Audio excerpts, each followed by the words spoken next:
ব্ৰহ্মবোধৰ এই শাস্তিটো হয় নহয় ব্ৰহ্ম মানে কি এতিয়া ব্ৰহ্মবোধটো কি এতিয়া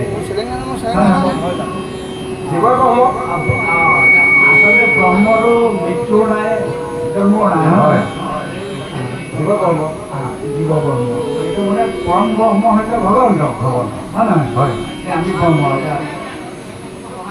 পৰম ভগৱন্ত আমি পুৰুষ গতিকে 1 কোটি জীৱৰ পৰা জলহস্তিলৈকে বিশাল আকাৰৰ এই সমস্তই মানে কিন্তু লতাকাদিকে সমস্ত ব্ৰহ্ম বিনা কাৰণত মানে ব্ৰহ্মবোধ কৰিলে মানে এই শাস্তিখিনি হয় গতিকে এই ভাৱনাটো এতিয়া ধৰি লওক এতিয়া বাঘে হৰিণা খাইছে আৰু তেওঁ ব্ৰহ্মবোধি কৰিব নপৰে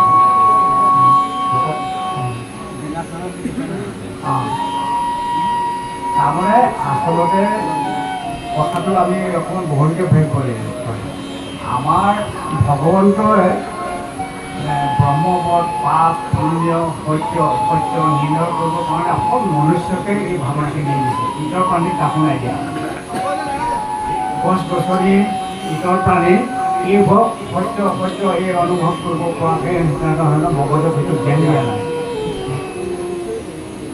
হয় নহয় গতিকে তেওঁলোকক যিটো আজ্ঞা দিছে যেনেকৈ চলিব লাগে তেওঁলোকে তাৰ চুলিডালো সমানে ইফাল সিফাল নকৰে এতিয়া বানপানী হ'লে মানে বাঘে হৰিণা সকলো পঢ়ে লগ লাগি সেই ওপৰত টিমত পঢ়ি থাকে হয় নহয় আমি নিশ্চয়কৈ দেখিছোঁ ন বানপানী হ'লে কাজিৰঙাত প্ৰয়োজনবোৰ নাই কৰা ভোক নহ'লে কেতিয়াও বিনা কাৰণত হৰিণাজনী বধ নকৰে একেলগে থাকে গতিকে বিনা কাৰণত এতিয়া আমি এতিয়া ধৰি লওক আমাৰ এটা সঁচা কথা ক'বলৈ হ'লে আমি এতিয়া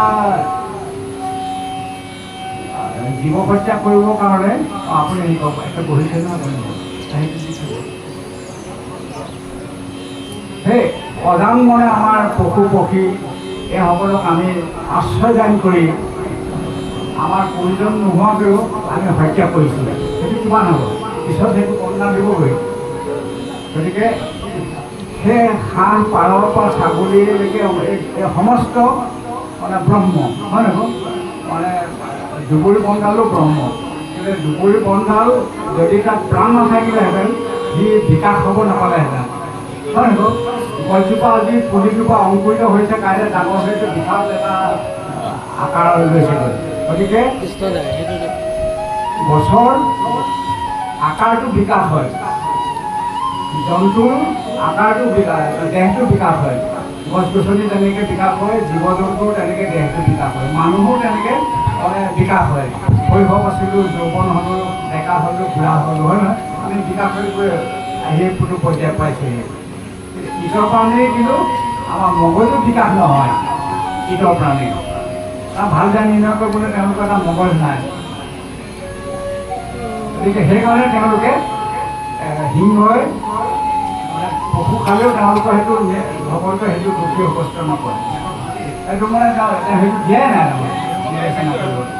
সিহঁতৰ সেইটো ধৰ্ম সেইটো মানুহক কিন্তু চিন্তা কৰিলে শক্তি এটা দিছে হয় নহয় এতিয়া তাৰ উপৰিও মানুহক আৰু এটা বস্তু দিছে যে হৃদয় এখন দিছে হৃদয় এখন বিকাশ হ'ব লাগিব তাৰমানে মগজটোৰ হয়তো দয়া শ্ৰদ্ধা প্ৰেম ভক্তি নাথাকিব পাৰে অকল মগজটো বিকাশ হ'লে মানে শ্ৰদ্ধা ভক্তি মৰম চেনেহ প্ৰেম এই বস্তু নাথাকিব পাৰে যদি হৃদয়খন বিকাশ নহয় হৃদয়খন বিকাশ হ'লে মানে বিনা কাৰণত আপুনি কাকো মাৰিবই নোৱাৰে হত্যা কৰাটো বাদেই ধৰি লওক হৃদয়খন যেতিয়া হয় হৃদয়খন নাথাকিলেহে তেওঁ হত্যা কৰিব যেনেকৈ সিদিনাখন মানে নিজৰ স্বামীক হনিমুন কৰিবলৈ আহি মানে শ্ৰীনগৰত মাৰি পেলালেহি হয় নহয় তেওঁ মানুহেই নহয় কিন্তু তেওঁ হৃদয়খন নাই মানুহ হ'ল বুলিয়ে হৃদয় নাথাকিবও পাৰে ডক্টৰেট তেওঁ প্ৰফেচৰ হয়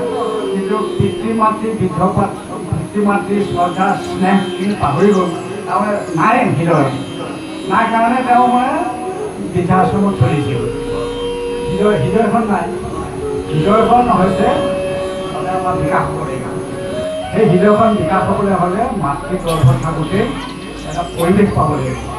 শ্ৰদ্ধা ভক্তি অন্নৰ পৰাই এইখিনি হ'ব। এতিয়া অন্নময় কোষখিনি যদি বিকাশ হৈ যায়, তেওঁ খাব, খাই বৈ জীয়াই থাকিব, তাৰবাবে তেওঁ মগজু চিন্তা হৃদয় বিকাশিত নহ'ব। অন্নৰ পৰাই আমাৰ হৃদয়ৰ লগত বিকাশ হয়। চমুকে এইখিনি কথা। গতিকে এইটো যে ব্ৰহ্ম সকলো জীৱ, এই অনুভৱটো এই হৃদয় থকাজনেহে পাৰিব। আমাৰ হৃদয় নাই কাৰণে আমি বিনা কাৰণত আমি গৈছোঁ। যিহেতু আমাৰ এতিয়া মহাত্মা গান্ধীয়ে কৈছিলে, মহাত্মা গান্ধীয়ে সময় কৰি ছাগলী মাংস খাই পালে। আমাৰ জীৱনৰ হেৰিখনত লিখাই আছে নহয়, মোৰ সত্য অন্বেষণৰ কাহিনীখন পঢ়িছিলোঁ আমি সকলোৱে। আমাৰ সেই সময়ত আমাৰ কোৰ্চ আছিলে, মোৰ সত্য অন্বেষণৰ কাহিনী হয় স্কুলৰ লাইফত আমি পঢ়িছিলোঁ। পঢ়াৰ কাৰণে পালোঁ তেওঁ সময় কৰি ছাগলী মাংস খাই পালে নহয়। গোটেই ৰাতি ছাগলীটোৱে বেবাই থকা শুনিছে নহয়, পেটত গৈ ৰাতিটো টোপনি ৰাইজ ছাগলীটোৱে বেবাই আছে। তেওঁ সময় কৰিহে কৰিছিলে। তাৰপিছত তেওঁ প্ৰতিজ্ঞাবদ্ধ হ'ল যে মই জীৱনত আৰু এইটো ভুল কেতিয়াও নকৰোঁ, হয় নহয়। তাৰপিছত তেওঁ দেখিলে যে গাখীৰ খায়, তেওঁ ডিচেণ্ট্ৰি হ'ল। ইমান দৰৱ দিছে ডাক্তৰে, ভাল নহয়। তাৰপিছত আৰু ডাক্তৰে সুধিলে বোলে আপুনি গাখীৰ নাখায় নেকি? আপুনিতো মাছ মাংস নাখায়? নাখাওঁ বোলে। গাখীৰ খাই নাখাওঁ কেলৈ নাখায়? এই পোৱালিটো বোলে বান্ধি থৈ দিয়ে নহয়, মাকৰ গাখীৰ খাবলৈ ভগৱন্তই গাইজনী পোৱালিটোৰ কাৰণেই গাখীৰ দিছে। আমি আকৌ শক্তি হৈ গৈ তাক বান্ধি থৈ গাখীৰখিনি কেলৈ খাম? মোৰ অন্তৰে সেইটো নাই কৰা, মই সেইকাৰণে গাখীৰ নাখাওঁ, মই গাখীৰ খাবলৈ এৰিছোঁ। তাৰপিছত কি হ'ল, আমাৰ লিভাৰখন ডুপ্লিকেটেড হ'বলৈ যিখিনি বস্তু লাগে, আমাৰ অন্নৰ পৰা আহিব লাগে, কিছুমান বস্তু আমি আহৰণ কৰিব নোৱাৰোঁ। তেওঁ সেইখিনি যত্ন নাই পোৱা। আমি এইবোৰ আমাৰ ফল মূল আমাৰ শাক পাচলিৰ পৰা এইখিনি আহৰণ কৰিব পাৰোঁ, কিন্তু তেওঁ এজন জ্যেষ্ঠ মানুহ যে তেওঁ সেইখিনি আহৰণ কৰিবলৈ সময় নাই। গতিকে আপুনি অন্নৰ পৰা আপোনাৰ লিভাৰটো ডুপ্লিকেটেড হ'ব পৰাকৈ আপুনি এপ্ৰপ্ৰিয়েট খাদ্য খোৱা নাই। গতিকে সেইকাৰণে আপুনি ডাইৰেক্ট গাখীৰ খাই দিয়ক। আপুনি সেইখিনি যোগাৰ কৰিব নোৱাৰে কাৰণে, যোগাৰ কৰিব পাৰিলে আপোনাৰ তাৰ পৰাই হ'ব।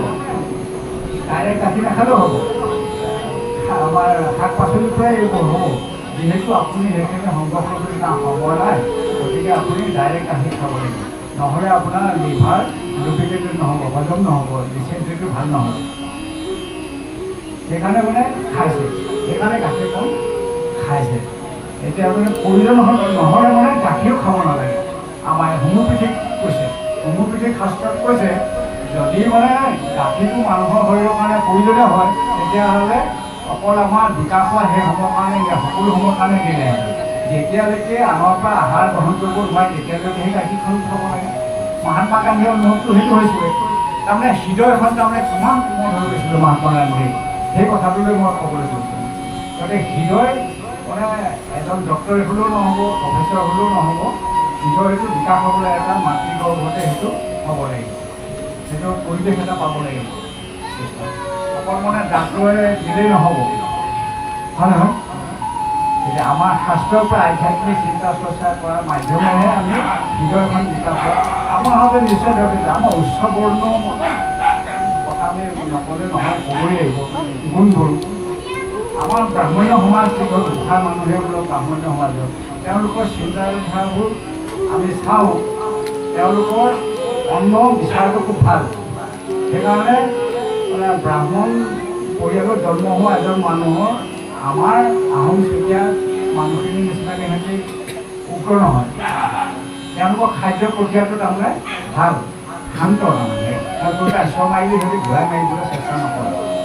এই কথাখিনি আমি লক্ষ্য কৰিব লাগে আচলতে। এই কথাটো হয় নহ'ব, সহ্য কৰি আহিব। কিন্তু আমি নকৰোঁ, কেলৈ নকৰোঁ? আমাৰ অন্ন বিচাৰটো অকণমান খেলি মেলি হৈ আহিলে। যিহেতু আমি আৰ্য সংস্কৃতি নহয়। আৰ্য সংস্কৃতি চাৰিটাৰ ভিতৰত আমি নপৰিলোঁৱেই নহয়।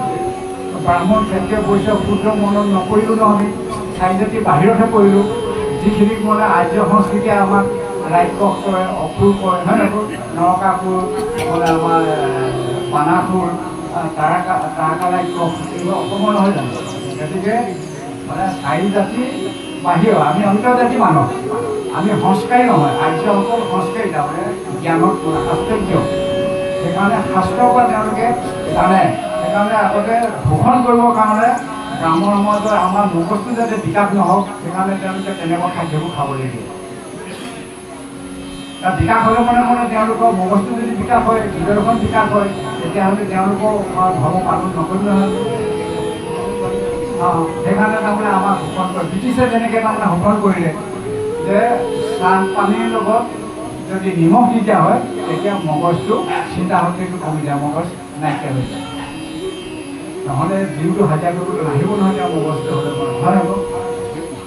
এইবোৰ মানে অৰ্থনৈতিক শোষণ, ধৰ্ম শোষণৰ উচ্চ সম্প্ৰদায়ৰ লোকসকলে নিজ জাতিসকলক শোষণ কৰা এটা শাস্ত্ৰীয় মাধ্যমেৰে আমাক শোষণ কৰে। অৰ্থনৈতিক শোষণ, ৰাজনৈতিক শোষণ, সামাজিক শোষণ, ধৰ্মীয় শোষণ, এইবোৰ মানে উচ্চ বৰ্ণসকলে যুগ যুগান্তৰ পৰা আমাক শোষণ কৰা এটা ব্যৱস্থাই আমি নজনাৰ কাৰণে শিক্ষিত হ'ব লৈছিলোঁ হয় নহয়। এতিয়া আমি জানিছোঁ, শিক্ষিত হৈছোঁ, কি আহাৰ খালে আমাৰ মগজ বিকাশ হ'ব, আমি কেনেকৈ পালন কৰিলে আমাৰ হৃদয় বিকাশ হ'ব। গতিকে ল'ৰাটোৱে মোক মানে বৃদ্ধকালত এৰি দিলে, মোক ল'ৰাটো গাত দুখ নাই নহয়, তেওঁ হৃদয়খন বিকাশ কৰিবলৈ আমি সুবিধা নিদিলোঁ হয় নহয়। গুৰু হিচাপে, আৰ্যগুৰু হিচাপে মই সেই জ্ঞানটো দিব নোৱাৰিলোঁ। লগত কথাবোৰ ওলাই গৈ থাকে এইবোৰ কথা। গতিকে ব্ৰহ্ম হত্যা এইটো হয়, ব্ৰহ্ম জানিবলৈ হ'লে আধ্যাত্মিক জগতত প্ৰৱেশ কৰাব লাগিব। আমি আধ্যাত্মিক জগতত প্ৰৱেশেই কৰা নাই হয় নহয়।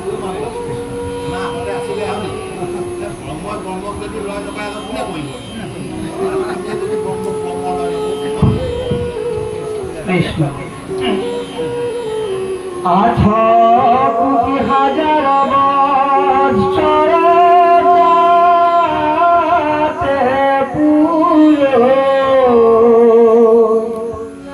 তেরে ব্রহ্মবধহিত পুরুষ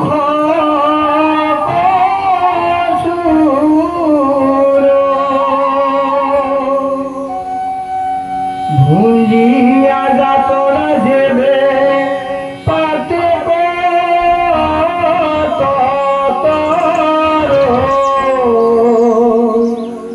জন্মান্তরে আখি ক্ষয় রোগী হুয়া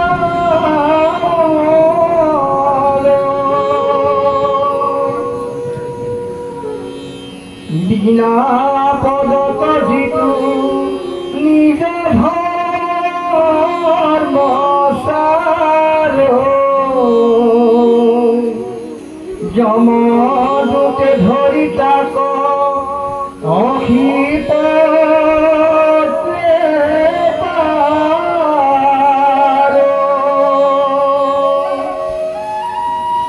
সাবুকে কুবাও রাতি সহত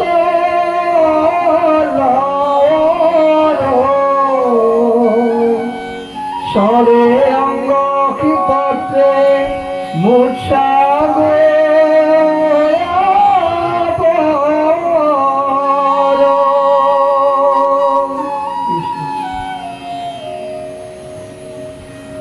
ঘুরা তার বল পত্র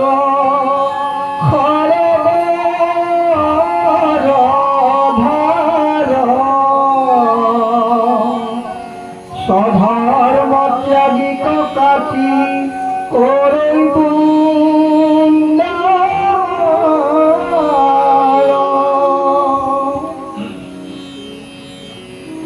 তেজি নিজ ধর্ম পাখণ্ডর গতি হুকৰ মুখৰ কথা শুনিও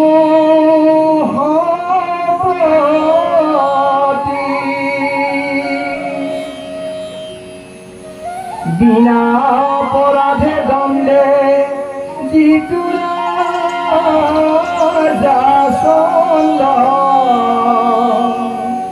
ব্রাহ্মণ হবর হরি রত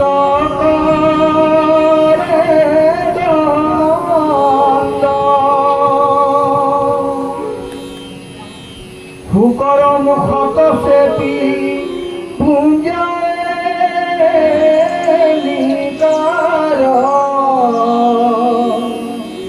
কেলু তো জান্তিয়া যেন तेरे কুকিরা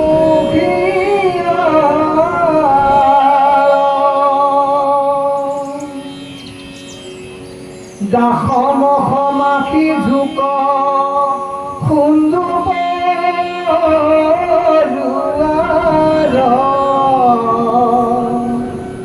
ঈশ্বরে নির্মিলে দীপ্তি রুধিরে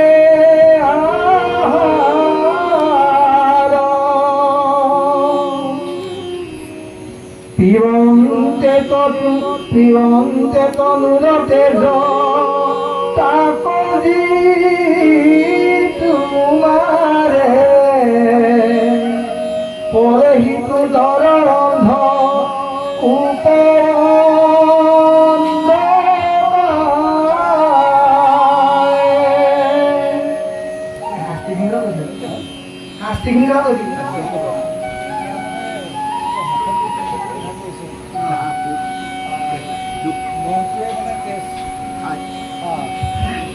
তেওঁলোকে তেজ খাই তেজ বহি মানে প্ৰাণ ৰক্ষিবৰ কাৰণে ভগৱানলৈ দিলে গতিকে আপোনাৰ মহটোৱে খাবলৈ আহিছে সেইটো যদি আপুনি মাৰে তেতিয়াহ'লে সেই নকৰি যাব লাগিব চিন্তা কৰকচোন তেতিয়াহ'লে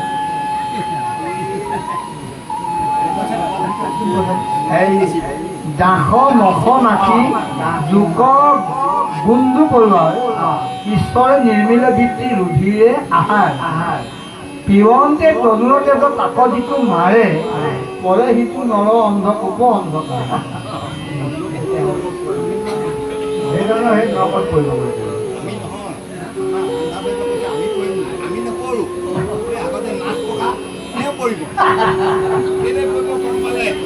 যদি আঁঠুৱাটোৰ ভিতৰত যদি মহ সোমায় তেওঁ ধুলি ক'ব এই তহঁতে হোৱা মই ওলাই থাকিম তহঁতে সোমাই থাক এনেকুৱা সেইজনকে এতিয়া পাবলৈ আমাৰ নাপায় আমি মজনী মহামাত তাক থকাতকৈ মাৰি দিওঁ হয় নহয় যোনটো মহামাত হেৰুৱাইটো তাকো পেলাই দিলোঁ সেইটো নহয় আমাক সেইটো নাপায় মই সৰু সৰু কথাখিনিও ইয়াত আছে গতিকে সেই পৰ্যায়টো পাবগৈ লাগিব আপুনি মহটোৱে খাইছে আপোনাৰ হৃদয়খনত কিমান দিন খাব পৰা নাই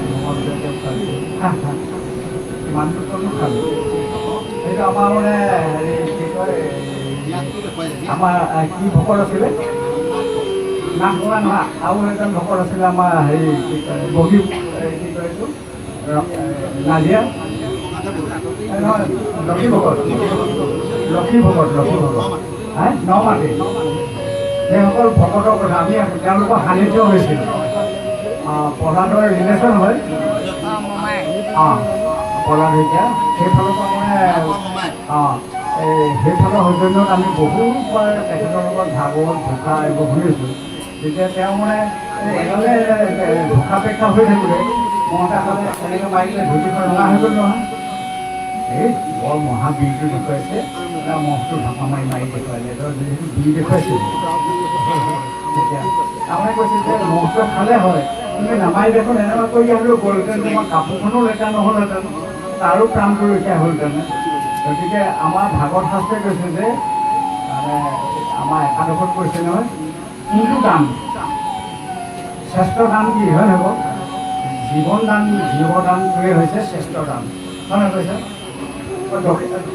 দানে দক্ষিণা দানে কৈছে শ্ৰেষ্ঠ দান পৃথিৱীত এটা শ্ৰেষ্ঠ দান হৈছে জীৱদান দিয়া সেই অনুভৱটো হ'বলৈ হ'লে আমি কিমান সাধনা কৰিব লাগিব এজন ভকতৰ কথা গুৰু চৰিত্ৰত পাইছিলোঁ তেওঁ ইমানেই তেওঁ ভকত হৈ গ'ল নামটো মই পাহৰিছোঁ তেওঁ মানে ধ্যান নিদিলে তেওঁ ভৰিটো পোক দিলে না তাৰপিছত এনেকৈ বিচাৰোঁ যে তেওঁ ঈশ্বৰলৈ ধৰোঁতে পুষ্ট হৈ পৰিল খাবলৈ পৰা মৰিবি নহয় যে আমতলি কি কওঁ সজা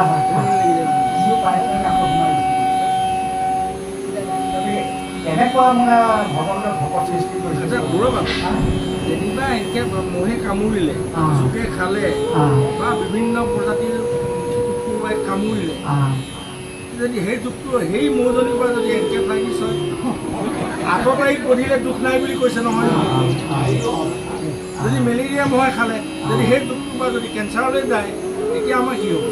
নহয়, আপোনাৰ নিৰাপত্তা ল'বৰ কাৰণে আপোনাৰ মানে বিবেচনা কৰিবলৈ জ্ঞান এটা দিছে নহয়, মহটো সেইটো জ্ঞান নাই দিয়া নহয়। মহটো আপোনাৰ ওচৰত আহিবলৈ কেলৈ পালে ধৰি লওক, আপুনি প্ৰটেকশ্যনটো ল'ব লাগিছিলে হয় নহয়? পৰিৱেশ সেই পৰিৱেশটো আমিহে কৰি লোৱা নাই। পৰুৱাখিনিয়ে মোৰ পাকঘৰত কেলৈ সোমালে? পৰুৱাখিনি আহি মোৰ পাকঘৰত কেলৈ সোমালে? তেওঁলোকে গন্ধৰ যোগেদিহে প্ৰৱেশ কৰে খাদ্য হয় নহয়? তেওঁলোকে গন্ধ পালে, তেওঁলোকক খাদ্য গন্ধ পালে আমি ভালকৈ চফা কৰি নথলোঁ কাৰণে তাৰমানে খাদ্য গন্ধ পাই পৰুৱাখিনি পাকঘৰত সোমাই দিলে। পাছদিনাখন আকৌ তেল ঢাকি মাৰি পেলালোঁ হয় নহয়? গতিকে আমি তাৰ আগতে যদি পাকঘৰটো পৰিষ্কাৰ কৰি ৰুটি মেলি মানে আমি হেৰি কৰি থৈ দিওঁ তাহলে পৰুৱা কেলৈ আহিব? মোৰ ঘৰ চাৰিওফালে যদি চফা হয়, আপুনি মানে বাৰীত কাম কৰিছে জীৱ চাৰ্টটা পিন্ধক, আপুনি আৰু মানে মহ বুলি খালী গাটো লৈ পেলাই কাম কৰি থাকিব, মহকে মাৰি থাকিলেহে হ'ব। আপুনি চাৰ্টটো পিন্ধি ল'ব লাগিব হয় নহয়? প্ৰটেকশ্যনটো ল'ব লাগিব। আপোনাৰ ভগৱানে এটা বিবেক এটা দিছে, কিন্তু তেওঁলোকক আকৌ সেই জ্ঞানটো নাই দিয়া নহয়। তেওঁলোকক খাবৰ কাৰণেই সৃষ্টি কৰিছে তেওঁলোকে। এই ভাৱনাখিনিৰ কথা কৈছোঁ, সেইখিনি মনুষ্য বুদ্ধিৰেহে এইটো ভক্তি ভাৱনা এইটো। সেইখিনি পৰ্যায়লৈ আমি যাব লাগে, সেইখিনি নোৱাৰোঁ। প্ৰথমতে নিজক ভাল পাওক, তাৰপিছত মানে মানুহক ভাল পাবলৈ শিকক, বিশেষকৈ মনুষ্যগণক। তাৰপিছত সেইটো আকৌ এক্সপাণ্ড হৈ যাওক, ইটোৰ পানীলৈ যাওক, তাৰপিছত চিন্তা লতা সমস্ত হয় নহয়? আমি এই ধৰ্মটো ল'লে আমাৰ সেই ভাৱনাখিনি আহিব। এইখিনি মানে এদিনতে অহা বস্তু নহয়, বুজিছে নাই? এইবোৰ সাধনাৰ বলত অহা বস্তু। আমি গুৰু চৰত পৰিলে কওঁ মানে গুৰুৱে খেৰ কাটিবলৈ পঠিয়াই দিলে হয় নহয়? খেৰ কাটিবলৈ গ'ল মানে 4জন ভকত ঘূৰি নাহিলে খেৰ কাটিবলৈ হয় নহয়? তেওঁলোক ক'লৈ গ'ল? বোলে নাই, তেওঁলোকে বোলে নাম লৈ আছে তাত হয় নহয়? তাৰপিছত তেওঁলোক আহিলে খেৰ একো নানিলে। কি হ'ল তোমালোকৰ? নহয় প্ৰভু বোলে হেৰি কথা এটা হ'ল, তোমাৰ ভগৱন্তৰ নাম লৈ তেওঁলোকে ইমান ভাবিছে ভাবিছে, তেওঁলোকৰ লগতে আমিও মানে নামকেই লৈ ল'ব পাৰোঁ, আমি আৰু তেওঁলোকক কাটিব নোৱাৰিলোঁ। সেই সাধনাটো চব মানে সেইবোৰ সাধনাবোৰত হয়। এতিয়া আমি আকৌ সাধনা নকৰাকৈ আমি জীৱনটো সফল কৰিবলৈ যাম বুলি ভাবি থকাটো মানে সেই চৰাইজনীৰ কথাটো কৈছে, কাউৰীজনীৰ কথাটো কৈছে। সাধনা নকৰাকৈ আমি জীৱনটো সফল কৰিব বুলি ভবাটো মানে সেই কাউৰীজনীৰ নিচিনা কথা হৈছে। কাউৰীজনীয়ে কি কয়? শিমলু ফুলপাহ ফুলি থাকিলে পকিলে খাম বুলি সদায় অপেক্ষা কৰি থাকে। যেতিয়া শিমলুৰ ফলটো পকিব, পকিলে তেতিয়া খুব পাই যে তোলা হৈ গুচি যায়। আমাৰ জীৱনটো সফল কৰিম বুলি সাৰ্থক কৰিম বুলি আমি এনেকৈ যদি ভাবি থাকোঁ, তেতিয়াহ'লে কাউৰীজনীৰ নিচিনা অৱস্থা হ'ব। আমি তেনেকুৱা এটা পৰ্যায়লৈ এইটো জন্ম নোৱাৰিলেও পিছৰ জন্মত আমি যাম। এইবাৰ আমি LP স্কুলত লগালে তেনেকৈ মানে KG 1, 2, 3, 4লৈকে গ'লোঁ বা 2লৈকে গ'লোঁ, কিন্তু ইউনিফৰ্মটো পিন্ধিলোঁ নাই। যিখন স্কুলৰ ইউনিফৰ্ম সেই স্কুলখনৰ ইউনিফৰ্মটো পিন্ধিলোঁ, ষ্টুডেণ্ট হৈ গ'লোঁ নহয়। মই এতিয়া ভকতৰ সমাজলৈ আহিলোঁ, মই ভকত হৈ গ'লোঁ নহয়। KG 1ৰ ভকত মই হয় নহয়? মই সেইটো পৰ্যায় নাপাবও পাৰোঁ। মই শিকিছোঁ, মই আকৌ মানে সেই মাষ্টাৰ ডিগ্ৰী মানে মহটো মৰা কথাটো ভাবিম কেনেকৈ হয় নহয়? সেইটো ডক্টৰেট, সেইটো লেভেলৰ কথা। আমি ইয়াত পাতিছোঁ যদিও সেইটো মানে ওপৰৰ লেভেলৰ কথা। সেই পৰ্যায় পাবগৈ লাগিব। মই মাত্ৰ KG 1লৈ আহিছোঁ ভকত হিচাপে, মই সেইটো কেতিয়াও মই আপডেট হ'ব লাগিব লাহে লাহে। সদায় KG 1তে থাকিম নেকি? মই সদায় কি ক্লাছ 10তে থাকিম নেকি? মাষ্টাৰ ডিগ্ৰী কৰিবগৈ লাগিব, আৰু এটা ছাবজেক্ট লৈ মই ডক্টৰেট হ'বগৈ লাগিব, শিক্ষাটো ল'বগৈ লাগিব। এনেকৈ আপডেট হৈ গ'লে সেই পৰ্যায়ত গৈ পেলাই এই ভাৱনাটো আহিব। তেতিয়া তেওঁ আৰু বাকী নাথাকে, তেওঁ অকলে যাব নাথাকে। প্ৰথম পৰ্যায়ত হৈছে আপুনি এটা প্ৰশ্ন আমাৰ এই মনটো মৰালৈ পেলাই আমাৰ মনলৈ আহিছে। হয় যদি আমাৰ এতিয়া আইসকলৰ ক্ষেত্ৰতো কৈছোঁ, পঞ্চমনা পাপটো সহায় কৰি আছে। নৱসকলে আমাৰ খেতি বাতি কৰোঁতে আপোনাৰ হৈছেবিলাক আমাৰ মাৰিছোঁ, সেইটো মানে অজানিতে হৈ আছে। গতিকে সেইবিলাক পাপৰ আমাৰ পাপ হাত সাৰিবলৈ সেইটো আমাৰ হেৰি কি কয় ৰত্নাৱলীত লিখিছে নহয়, যে আমাৰ মানে 5টা পঞ্চমনা পাপ পাপবোৰ হয় নহয়? সেইটো পঞ্চযজ্ঞ কৰিব লাগিব। মানে ডেইলি পঞ্চযজ্ঞ কৰিবই লাগিব। পঞ্চযজ্ঞ যদি নকৰে তেতিয়াহ'লে নিজ কুলত নিজ জনী জন্ম হ'ব লাগিব বুলি কৈছে। ঘোষা ফাঁকি মই নাই গ'ল বাৰু, যদি সেই পঞ্চযজ্ঞ যদি নকৰে তেতিয়াহ'লে নিজ যোনি জন্ম গ্ৰহণ কৰিব লাগিব, তাৰমানে নৰকলৈ যাব লাগিব। কিন্তু ঈশ্বৰ ভজাজনে এই পঞ্চযজ্ঞ নকৰিলেও হ'ব। আমাৰ মাধ্যম দিছে ঈশ্বৰে মানে গুৰুভাগ কৰিবলৈ, হয় নহয়? শংকৰদেৱে দৰ্শন দিছে মানে আমাৰ শৰণ ভজন, হয় নহয়? শৰণ ভজন দিছে। শৰণৰ মাজে আমি মানে এক ঈশ্বৰৰ বাদে অন্য এক ব্যৱস্থা আমি চিন্তা নকৰোঁ। শৰণ ল'লোঁ, তোমাৰ বাদে আৰু কোনো নাই। গোটেই জীৱনত যদি একো নাজানে, অকল সেই কথাটোকে যদি এইটো জীৱনত জানিলোঁ, তেতিয়াহ'লে তেওঁ ঈশ্বৰ প্ৰাণী জন্ম হ'ব নালাগে। এটা কথা জানিলেও হ'ব যে তেওঁৰ কাৰণে ভগৱন্তৰ বাদে আৰু কোনো নাই, তেওঁৰ সত্য, তুমিহে কেৱল সত্য, মিছা হবে না। এই কথাটো যদি জানে ভগৱন্তৰ বাদে আৰু কোনো নাই, সেই কথাটো জানি সংসাৰত আৰু একো ভাল কাম পুণ্য নকৰক, সেইটো তেওঁ আকৌ ঈশ্বৰ প্ৰাণী জন্ম হ'বগৈ নালাগে, মনুষ্য হ'বগৈ। তাৰ এই মই প্ৰবন্ধ এটা পঢ়িছিলোঁ যে এজন মানে হেৰি কি কয় মেথামেটিক্স মানে হেৰি লোক এজন, তেওঁ মানে অংক ভ্ৰমণতে ব্যস্ত গোটেই জীৱনটোৰ কটালে। তাৰপিছত তেওঁ দুৰাৰোগ্যত ভুগিলে, মৃত্যু হোৱাটো নিশ্চিত হ'ল। তেতিয়া তেওঁ কৈছে যে আমকটো মানে হেৰি ভ্ৰমণাটো মোক শিকাই দিয়াচোন। কেলৈ বোলে মোক পিছৰ জন্মত লাগিব নহয়। তুমি পিছৰ জন্মৰ কাৰণে আকৌ যে মনুষ্য জন্ম হোৱা, এইটো কাৰণে তুমি কি সাধনা কৰিলা? তুমি গোটেই জীৱনটো তুমি অংক ভ্ৰমণতে লাগি থাকিলা, আকৌ মনুষ্য পাবলৈ তুমি কিবা এটা সাধনা কৰিলা জানো? একো নকৰিলা। এতিয়া আমাৰো সেইটো কথা, আমি অকল বিষয় বাসনতে লাগি থাকিলোঁ, পিছৰ জন্মত মোক কি হ'ব, মোৰ গীতটো লৈ যাব কাৰণে চিন্তা নকৰোঁ। পৰলোকভিত মাত্ৰ ঈশ্বৰ ভকতি, হয় নহয়? সেইটো কৰিব লাগে, সেইটো নকৰিলে মই মানে গতি নাই। এতিয়া আমি মানে সেই পঞ্চশোণা পাপৰ পৰা হাত সাৰিবলৈ হ'লে ঈশ্বৰৰ কথা চিন্তা কৰিব লাগিব। কি দিছে মানে গুৰুদেৱ নাম ভকত চাৰিটা দিছে, হয় নহয়? প্ৰথমতে গুৰুৱে আমাক দেৱতাক চিনাকি কৰি দিব। আৰ্য গুৰু পিতৃ মাতৃয়ে বোলক আমাৰ প্ৰথমতে আৰ্য গুৰু আছে, হয় নহয়? পিতৃ মাতৃ, তাৰপিছত শিক্ষা গুৰু, তাৰপিছত আধ্যাত্মিক গুৰু। গতিকে আধ্যাত্মিক গুৰুৱে আমাক দেৱতাক দেখুৱাই দিব, দেৱক। গুৰু কৃপা হ'লে আপুনি দেৱক চিনি পাব। আপুনি শৰণ লৈছে হয়, কিন্তু গুৰু যদি কৃপা হোৱা নাই, আপুনি কৃষ্ণক মানে আত্মা বুলি ভাবিব নোৱাৰিব, উপলব্ধি নহ'ব। গুৰু কৃপা হ'ব লাগিব। গুৰু কৃপা হ'লে মানে ভগৱন্ত মোৰ হৃদয়তে আছে, অনুভৱটো হ'বলৈ দেৱক চিনি পাব। দেৱৰ দেৱ যদি কৃপা হয়, তেতিয়া দেৱৰ কৃপা হ'লে তেতিয়া নামৰ প্ৰতি আকৰ্ষণ হ'ব, নাম জন্ম হ'ব। সেই মুখস্থ কৰিব নালাগে, আপুনি শুনিলে মুখস্থ হৈ যাব। শ্ৰদ্ধ প্ৰথম আপুনি যিমান যত্ন কৰক, আপোনাৰ যদি ভগৱন্তৰ কৃপা নাই হয়, আপোনাৰ পদ ভোষা দুলৈ ছবি প্ৰাৰ্থনা মুখস্থ নহ'ব। সেইটো একদম সত্য কথা। যেতিয়া তাৰমানে ভগৱন্তৰ কৃপা হ'ব, তেতিয়া আপোনাৰ মানে কণ্ঠগত হ'ব। কেনেকৈ হ'ব? আমি ধ্ৰুৱ চৰিত্ৰলৈ গ'লে জানো, ধ্ৰুৱই মানে ওম নমো ভাগৱতে গাই আছে ভগৱতে দেখিলে, হয় নহয়? দেখিলে তেওঁ ছমাহতে ঈশ্বৰ দেখি গ'ল। এটা হৃদয় দেখিলে, তাৰপিছত চকু নেমেলে ভগৱতে দেখিলে যে হৃদয়ৰ পৰা নাইকিয়া হৈ যেতিয়া চকু নেমেলিব, সন্মুখতে থিয় হৈ আছে। তাৰপিছত নাইকিয়া হৈ যোৱাৰ লগে লগে তাৰমানে সৰু এনেকৈ সন্মুখত দেখি গ'ল। আমি ভাগৱততে আছে। তাৰপিছত তেওঁ যে একো প্ৰাৰ্থনা মুখস্থ নাই নহয়, কেনেকৈ প্ৰাৰ্থনা কৰিব? কি ক'ব এতিয়া? ঈশ্বৰক বিচাৰি আহিলে কেনেকৈ প্ৰাৰ্থনা কৰিব, কি ক'ব? নিবেদন জনাবলৈ শব্দই নাই। তেতিয়া ভগৱন্তৰ কৃপা হৈ নালে শংকৰটো কপালত লগাই দিছে নাই? ভাগৱতত স্পষ্টকৈ আছে, ধ্ৰুৱ কপালত শংকৰটো লগাই দিছে। কৃপা হোৱাৰ কাৰণে তেওঁ আগৰ জন্মৰ মানে ছেভ হৈ থকা সাধনা কৰি থোৱা গোটেই প্ৰাৰ্থনাখিনি আহিব। কেনেকৈ প্ৰাৰ্থনা কৰিছে দেখিছে নাই? তাৰমানে দেৱৰ কৃপা হোৱাৰ কাৰণে তেওঁ প্ৰাৰ্থনাখিনি আহিব। গতিকে দেৱতাৰ কৃপা হ'লে মানে ঈশ্বৰৰ নামবোৰ আহিব। আকৌ নামৰ কৃপা যদি হয়, তেতিয়া নামৰ প্ৰতি প্ৰেম আহিব। এই মাধ্যমৰ কথা কৈছোঁ। নামৰ প্ৰেম তেতিয়াহে আহিব যদি নামে কৃপা কৰে। নাম মানে ঈশ্বৰ নহয় জানো? নাম মূৰ্তিয়ে মানে ভগৱন্ত নহয় জানো? নামে ঈশ্বৰ, নামৰ মূৰ্তি বুলি কয় নহয়। প্ৰকাশ সেইটো নামৰ কিবা হ'লে মানে নামৰ প্ৰতি প্ৰেম আহিব।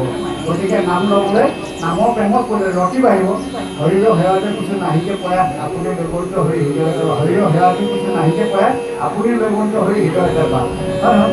তাৰ নামৰ হৃদয়ত আহি গ'ল, অহালৈকে নামৰ কিবা হ'লে নামৰ প্ৰতি প্ৰেম আহি গ'ল।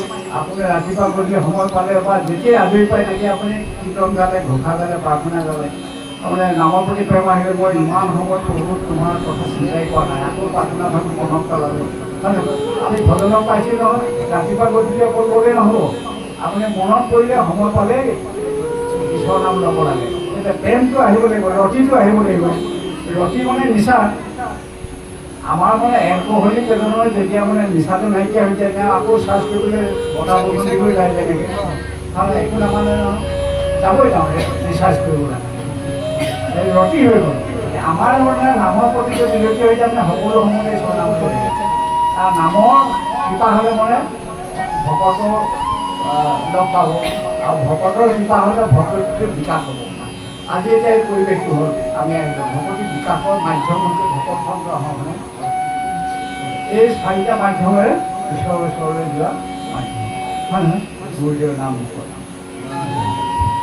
এইখিনি ভগৱতৰ কৃপা হ'ব লাগিব। শাস্ত্ৰ যুক্তি ধেৰ আছে, আমি এইবোৰ কথাবোৰ নাই বাস্তৱলৈকে আনিব লাগিব।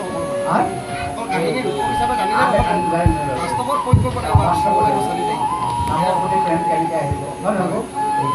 এতিয়া কোনোবাই মানে কৈছে বৰ বস্তু নহয়হে নোৱাৰে দেই, আপোনাৰো কেনেকৈ ইমান মনত ৰহে, হয় নহয়? আমাৰ চুতীয়া প্ৰকাশ কৰিছিলে, শ্ৰীৰাম চুতীয়া যে বৈষ্ণৱ পণ্ডিত, আপোনাৰ এই যে 90 বছৰ বয়সতো আপুনি অনংগৰ ইমান শাস্ত্ৰ কথা মানে শ্লোকে সৈতে গাই দিব পাৰে, কেনেকৈ মনত ৰয়? আমাৰ এটা বস্তু মনত ৰয়, এই নহয় আপোনাৰো ল'ব, আপুনি চেষ্টা নকৰে, কওঁ নোৱাৰিব। মই তোমাক কাণটোতে চৰটা মাৰি দিওঁ, আপুনি নময় মনে আপোনাৰ মনত খেলিব নাই। আপুনি জীয়াই থকালৈকে মানে নমৰালৈকে মোৰ স্বৰ্গৰ কথা মনত থাকিব, কেলৈ থাকিব? এইটো অকল মগজে কাৰণে হৃদয়ত প্ৰৱেশ কৰিব, আঘাত পাব নহয়। বস্তু হৃদয়তহে ভগৱতীটো আছে, হৃদয়তহে ভগৱন্তটো আছে। লক্ষণবোৰ তেনেকুৱা প্ৰভু কৃষ্ণ। সেইটো পৰ্যায় পাবলৈ হ'লে মহটো নামাৰিবলৈ হ'লে আমি সেইটো পৰ্যায় চিন্তা কৰিব নোৱাৰোঁ। সেইটো পৰ্যায় কেজিৱানত থকা সকলে হয় নহয়?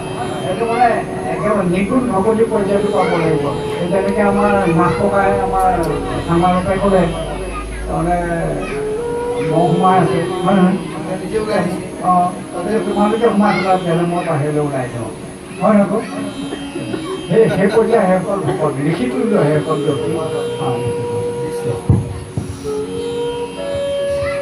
দাখে মখে হতে তৈতে খাইতা কদেরি নাই নিদ্রাতি আয় তরাবে পারে গেরি কিনছু কপিম পরা মেলে যে নদেরি খাই ভুঞ্জে মহাজাতনা সে তলতাই বলি বিশ্ব দেব বংশ যজ্ঞ ধর্ম নিজ তাকে নিতে নকৰি ভঞ্জন যিটো দিজ কাম সমহিতু সৰ্ব ভক্ষ নাচাৰ পৰে কৃমি ভোজন নকৰে কুলাংগাৰ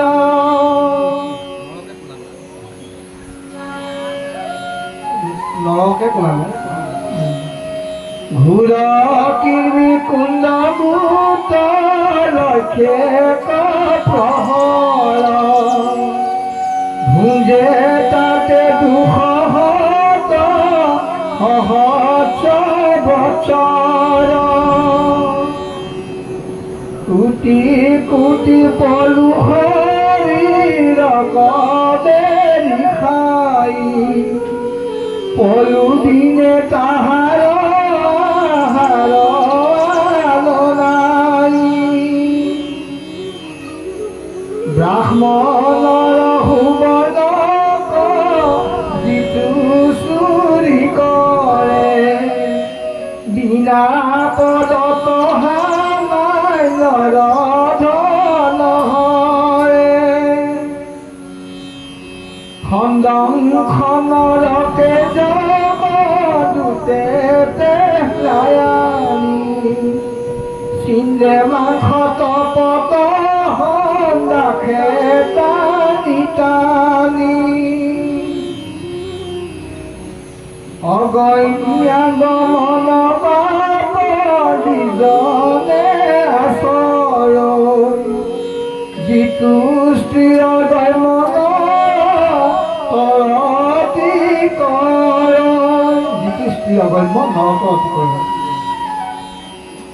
জুহাৰ প্ৰতিমা বন কৰিতাৱে চাবুকে কুবাইয়া তাক বতাৱে জাতি অন্তৰ্জাতি আছে মন্দমতি পৰা দ্বাৰা পাপত তপতে পেট ৰীতি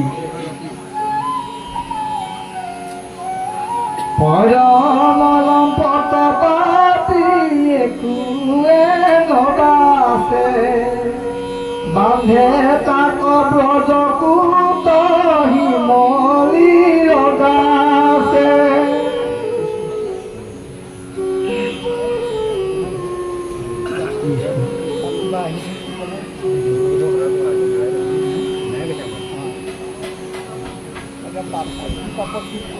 সেইটো কৈ যায় কি পাপ কৰিলে কোনখন নৰকলৈ যায় কোনটো পাপ কৰিলে কি শাস্তি দিয়ে যম ৰজা তিনিজন মেইন দূত আছে দূত ধেৰ দূত আছে কিন্তু দূতৰ ভিতৰত আকৌ যেনেকৈ আমাৰ প্ৰাইম মিনিষ্টাৰৰ তিনিজন সেনাধ্যক্ষ আছে মেইন তিনিজন নহয় জানো এয়াৰ নৌ বিভাগ বায়ু সেনা বিভাগ তিনিটা বিভাগ এনেকৈ যম ৰজাও তিনিজন মেইন দূত আছে লেংকামুৰা হকুৰা চাইমুৰা অকালপুৰা হকুৰা এই তিনিজন এতিয়া এই তিনিজনৰ অধীনত ধেৰ আছে যমদূত আৰু সেইবোৰে এইবোৰ শাস্তি দিয়ে এইখন শাস্তি দিয়াখন আগতে আমি যমনগৰ বুলি এখন ফটো পাইছিলোঁ ডাঙৰ ফটো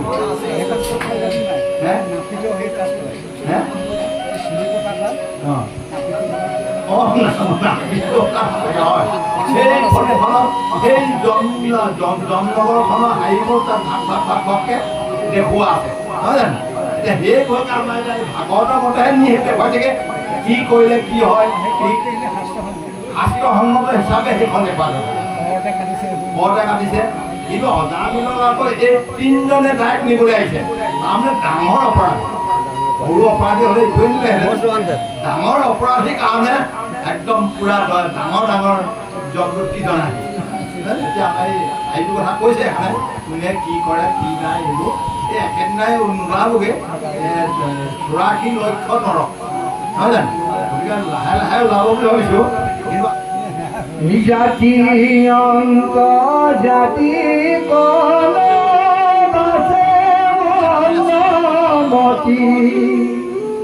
পৰা দ্বাৰা পাপত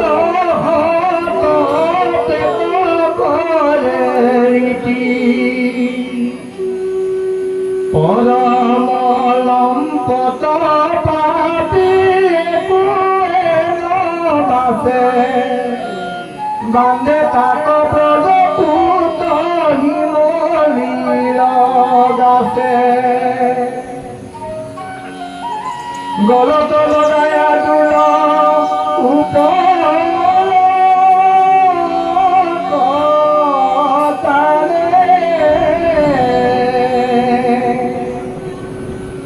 বান্ধি পায়া জড়িত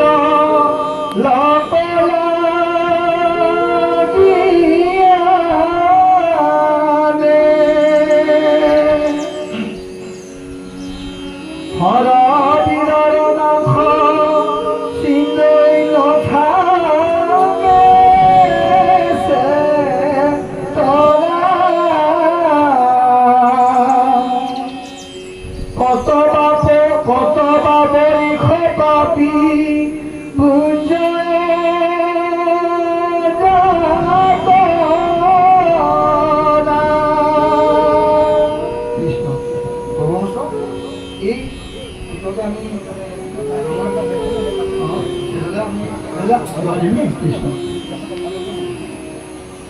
রাজকালয়ের বহু যেন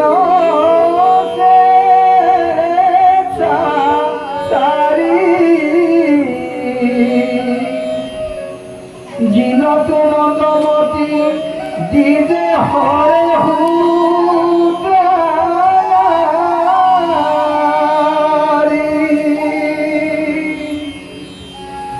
পরে পুজতে বিস্থা মূত্র